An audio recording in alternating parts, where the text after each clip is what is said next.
So let's start this. Every time when you start, you need to know what analysis are you exactly doing.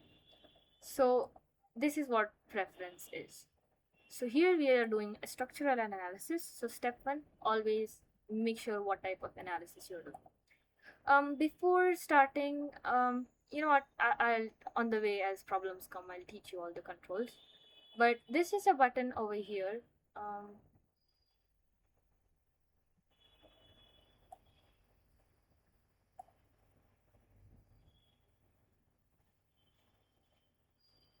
Here, the save analysis. So make sure you always click that. Only and only then your whole analysis is saved, or else it does not get saved. So time to time click on that. So that's the thing. Yeah, moving on. So first thing, I chose the preference. You will also choose it. Then we go to preprocessor, and we will choose element type. So this assignment has a link. So we will go add and choose a link, 180 type 1, and then just go okay and close. So that is the first thing that you do. This is done. Next thing that we are going to do is material properties. Now that we have decided it is a beam or what exactly it is, that it is a link, now we'll decide what material it has. Now in this question specifically, there are two types of materials. So I'm going to show you how you're going to add two different materials.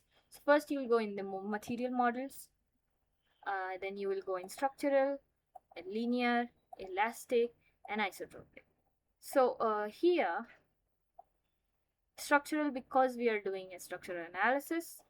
Linear it means it is in the elastic region. So the Hooke's law, when you see a straight line, that portion, any material that lies in that portion, is a linear material. Elastic, as you know, if it is deformed, it will come back to the original shape. And isotropic, so all these properties, there are two properties of materials always. It is either Young's modulus and the Poisson's ratio. So these properties define a material in a proper way. These are the main material properties. So when you say isotropic, it means that in the direction x, y, and z, all three directions, the properties are same. So maximum time, always for any beam problems, we always choose this material. So now I'll show you. So you go back to the question that we have. So in the question, if you see, the Young's modulus for the first one here is 2 10 raised to the power 5. So what we are going to do is 2, E means 10 to the power something, and that is 5. So another question that you might ask, there is a unit of megapascals. So how do we decide the dimensions? So that is something different in APDL.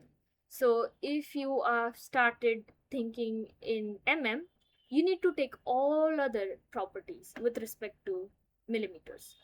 So they do not add dimensions, but you have to keep it in mind. So if you take these dimensions in meters, you need to keep all your dimension in meters. That is how this APDL system works. So this is the thing. The second one is Poisson's ratio. So Poisson's ratio, maximum times 0.3 is generally there. It's a general Poisson's ratio that we take.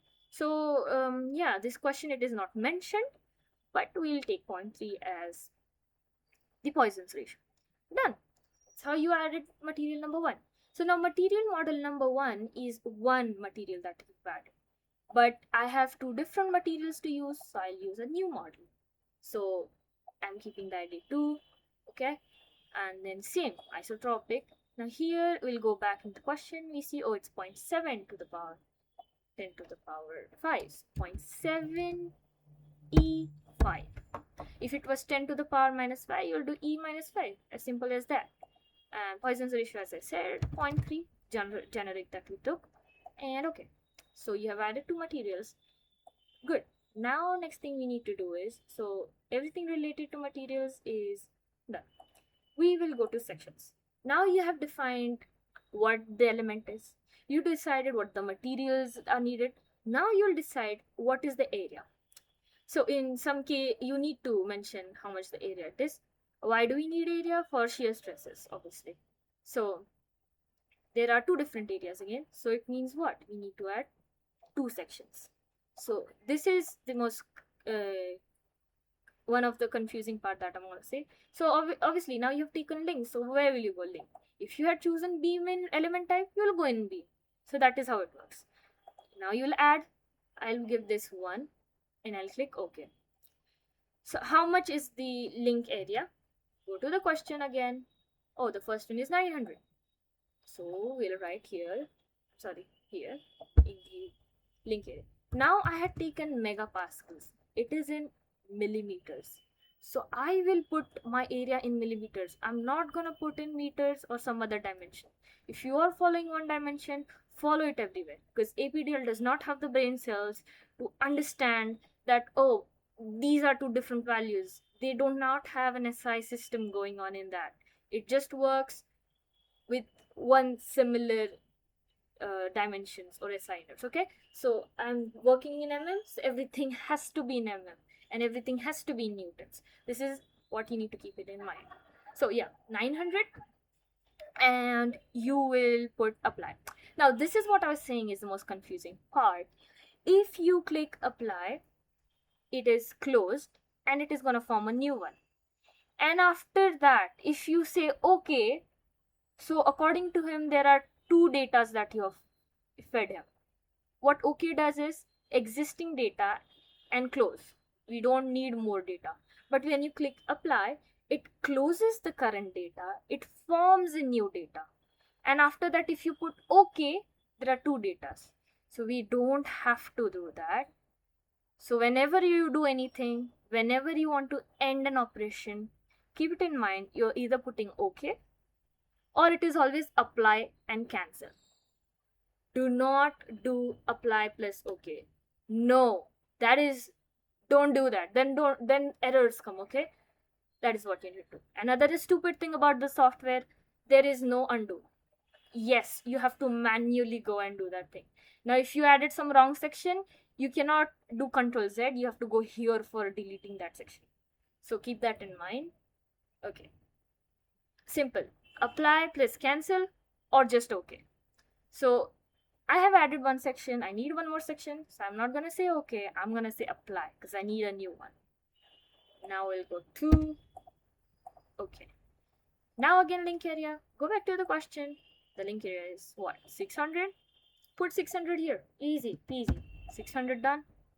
Apply? No. Told you just now. Okay, because we are done with this shit.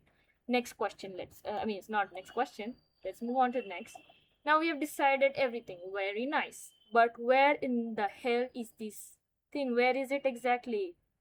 Where do I put this? So what we are gonna do is we're gonna tell our stupid APDL where these points are, where my link is. So we'll go in modeling. We'll create the key points. So as I said in the question, I was explaining at the start. That is why I was saying, let's clear ourselves with what the coordinate system is. So you can put the key point number, but APDL on its own goes like, it arranges it automatically gives them number. So there is no need to do this. So its first one is an origin 0, 0. Again, do I need more point? Is this the last point? If this was the last point, I would go okay. But there are 3 points I want, so I'll go apply. Next point has come. So now go in the question. It is at 600. As we discussed, 600, 0. Again, it is in mm. So not 6. It will be 6 meters. If we are going in mm, we are going in mm. What are you going to do? Apply. This is, now again, don't write 500. No, because this is our origin. So it will be 600 plus 500. So it will be 1100, ladies. So 1100. Done. Is this the last point? Yes. So I'm not gonna go apply, but okay. You can see 1, 2, 3. These points have arrived at their destination. Now, some of you might see that you might see something like this. Oh, I said okay, but I cannot see the points. Don't panic. It's just too much zoomed in. Zoom it out and you will see your points. See? Now next thing we are gonna do is, now there are points, but we need to specify, this is a line, it's not on point. So now we are gonna add what? Lines. Here are the lines. Lines. Is it a straight line? Yes, it is a straight line. Good. Now there's an option called pick. So you will pick 1, 2. I need one more line from 2, 3. Nice. And what you gonna do? Apply? No, you're gonna go okay, because I want to end this operation. Done. So we have made line. So we have perfectly created our beam how it should look. So obviously you cannot see the cross section, but yeah, we have considerably modeled and told every other detail to this APDL what it has to analyze. Now there is meshing. So in meshing, what you're gonna do is we are gonna divide this in different parts so that we can get different values. Values at every point. So meshing is very, very necessary. If you don't mesh, you will just get the values at points. But what we want is we want to know like at this point, at this point, at this point. So what we're gonna do is divide it. So here, an important thing called mesh attributes comp. You can change it from like default attributes and stuff, but what I do is I directly go in mesh tool and I go here global set. So all the links are same, so this is not going to change. Material. Now I am meshing the first element, so obviously the material will be 1. See, there are 2 different materials, but I'm doing the first one, so 1. Don't change this. The section number, again, what area section it is, the first one. So I'm gonna say okay, this is how it is. Then I'll go here and set number of divisions. So how much should I divide it in? How many points on how many points do I require my data on? So I am choosing a generic 10. So I'm gonna divide this section into like 10 parts. Okay, nice. Now we will be this is all done, and we'll say mesh it. But what should I mesh? Am I gonna choose this one? No, you're not, because all the data that you put in attributes was for this one. So this is the one you will choose, and you're gonna say apply. No, you're not gonna say apply. You're gonna say okay. I'm sorry if you did apply. I'm really sorry. Okay. Oh my god, but Krishnali, what happened? Where is my this other part? Don't panic. Chill. What we gonna go is plot, multiplot. Done. You get what? But then okay, wait. Where are the numbers that were there? There is nothing to worry about. Go in plot controls. Go in numbering. Then go on key points. It will on the key points. Another thing, you can add line numbers also. And then say okay. See, you get both those lines. So everything's good. Chill. Now next thing we're gonna do is we're gonna do same meshing for the second part. So mesh tool, you're gonna set it to global. Now here the link is same, but the material for the second one is changing. So you're gonna choose 2, and the section also changes. It is the second section, section 2, and okay, now everything is set. Next we gonna choose is set the number of divisions. I'm gonna keep it 10. You can choose, you can change whatever you want it to be. Mesh, again, which line? This line is to be meshed. Okay, done. Again, nothing to panic, just go in multiplot, your all numbers and everything comes back. So yes, so we have successfully meshed. Very good, noise. So our work with meshing is finally done. Now we'll go to solutions. So we have done everything. Now 2 things we need to. We told what the section is. We told where the sections are, all the coordinates, length, material. We have assigned that. We have even told this software that okay, I need at 10 different points from this part by meshing. Now we need to tell him where the forces are, and is it a cantilever, is it a simply supported. Now how do you decide is it cantilever or simply supported? Very easy.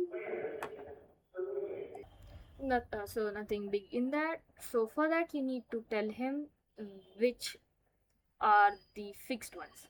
So what we do in that is we will go in define loads, apply, structural, and when you go for the displacement one, again, you can put it anywhere on key points or nodes, your choice. I'm gonna with key points. So over here, I want it to be fixed on this point because, as you can see, question here it is fixed. If it was simply supported, you would have chosen this point also. So both the points would have been fixed. So okay, and here you will choose Alt DOF. We don't want displacement in any of that, so you're gonna say 0. I want no displacement in any one of that. And okay, see, there's this symbol. It means okay, this is a fixed one, and here it is free. Okay, this is a cantilever cantilever type of question. That is what the APDL understood. If I had have chosen here, I would have got it over here also, and then it would have understood, oh, this is a simply supported type of thing. So done. So that's what we have done. Now there is a force. If you see here, there is a force at the free end, so we'll add the force. So force is what? It is a force or a moment. So again on key points. Now where is that? It is on the third one. See here, it is on the third point. So I'm going to choose that, and I'm going to say okay. Now in which direction the force? Is it in y direction? No, it is in the x direction. This is our x, so you will choose x. If it was in y like this, you would have chosen y. If it was in z, which means it goes inside or outside the plane, so you will choose that. So it is fx that we are clearly knowing, and it is in the positive x direction, so the value will be positive. I am taking everything in newtons, so according to that it is 500 newtons. If it was in this direction, like if it was towards the fixed end, then it would have been minus 500. We'll not put apply. If we say apply, then it means that one more load you want to add. So you don't do that. You just have one. So okay, you'll close this program. See a red one come. So now we have everything is perfectly set. Now this software knows what our question is. Now what we are going to tell him, what you want him to solve. So we are asking him to solve our problem. Let's see if it can solve it. Okay, so this is done. We are all set with solution. Now we'll go in general post-processing. Okay, so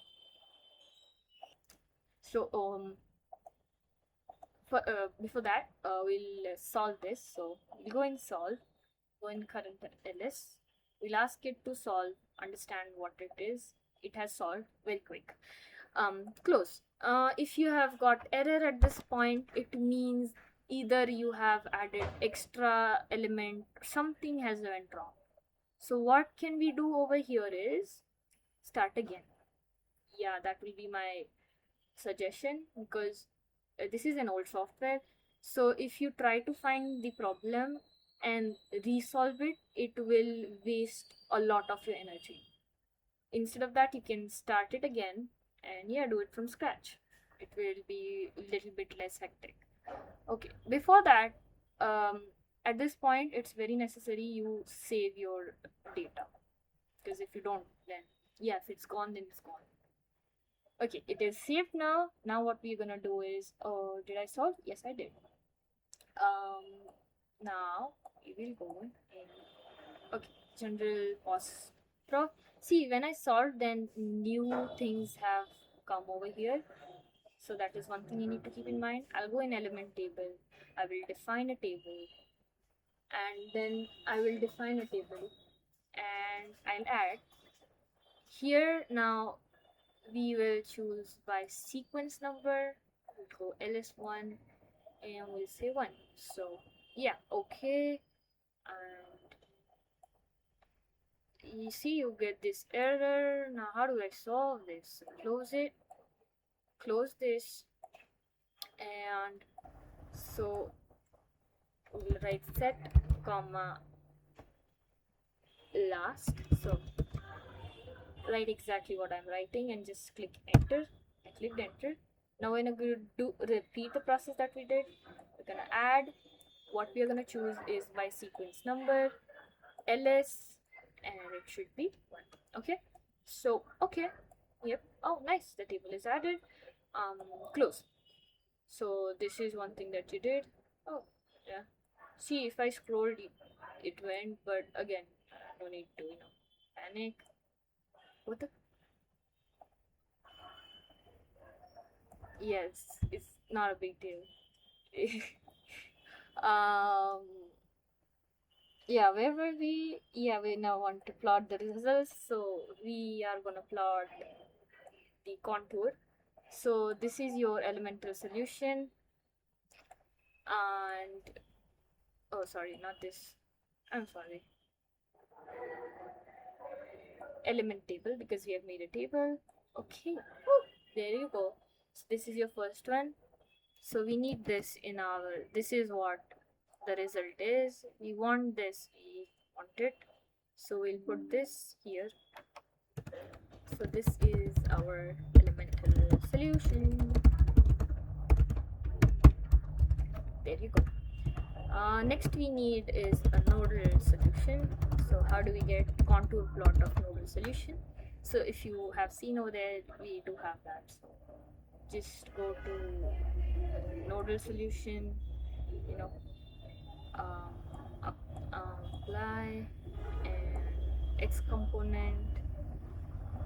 Okay, yeah, here you go. We even got that.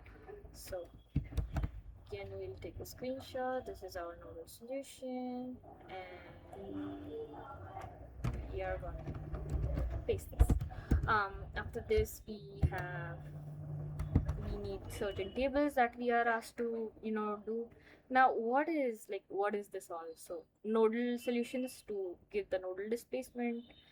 Reaction one I'll show, an elemental one which will show us this process. So the two element solution is basically this, and nodal solution is basically this. I'll show you how to get support reactions. Before that, we'll get the tables. And so for now, this is contour. This colorful stuff that comes on the screen, that is what contour is basically. It's like here there is a data. This is like the max one, this is what the min one, and wherever you see the color value range is shown. So it's a fancy way. There are the fancy ways like vector also. So yeah, so that's it. We want proper values at the different sections that we have broken. So that is what plot results is. That is what list results is. I'm so sorry. In that we want, because we have given an element table, so yeah, the ls1 table. Okay, see, this is what it is. See, minimum values, maximum values, and see, these are the first 10 divisions of mesh we did, and these are the next 10 divisions of mesh we did. So meshing is, this is what happens if we mesh. Now if I had increased the number of mesh, this would have went, like if I did 20 divisions, it would have been 20. So that is what meshing, what happens, number of divisions we do. So yeah, this is the element solution table. So you go and take the screenshot. If you want to know how I take screenshots, it is Windows Shift S, then this is what element table. After this we will be doing similarly, we want for like nodal also. So how do we do that? Again, sorry, you go and close this. You will go and go for nodal solution. Again, X K. See, we got nodal laws. These are what, again, take screenshot of this.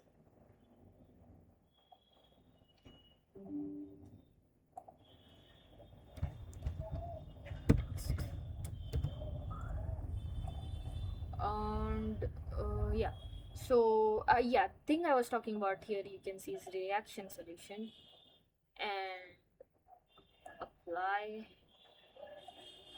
So cancel. See, you see Fy and Fz is 0 because there are no forces on the y or z direction, but you have an x value. And as you can remember, we had put 500 value. Reaction will be in the opposite direction, so definitely it's minus 500. So this is what I was talking about.